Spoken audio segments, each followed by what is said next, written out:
জাল নিক্ষেপ করল। সেমতে সে প্রথমে তাদের খুব আপনজন বনে গেল এবং নানা কথায় তাদের ভুলাতে লাগল। এক পর্যায়ে সে বলল, আল্লাহ যে তোমাদেরকে ওই গাছটির নিকটে যেতে নিষেধ করেছেন, তার কারণ এই যে তোমরা লে ফেরেশতা হয়ে যাবে কিংবা তোমরা এখানে চিরস্থায়ী বাসিন্দা হয়ে যাবে। রাফ আয়াত 7 থেকে 20। সে অতঃপর কসম খেয়ে বলল যে, আমি অবশ্যই তোমাদের হিতাকাঙ্ক্ষী। 21। এভাবেই সে আদম ও হাওয়াকে সম্মত করে ফেলল এবং তার প্রতারণার জালে আটকে গিয়ে তারা উক্ত নিষিদ্ধ বৃক্ষের ফল আস্বাদন করল। ফলে সাথে সাথে তাদের গুপ্তাঙ্গ প্রকাশিত হয়ে পড়ল এবং তারা তড়িঘড়ি গাছের পাতাসমূহ দিয়ে তা ঢাকতে লাগল। আল্লাহ তাদেরকে ডেকে বললেন, আমি কি তোমাদেরকে এই বৃক্ষ থেকে নিষেধ করিনি এবং বলিনি যে, শয়তান তোমাদের প্রকাশ্য শত্রু?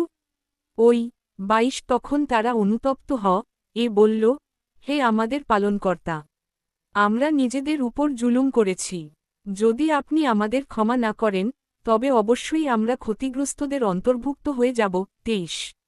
আল্লাহ তখন বললেন, তোমরা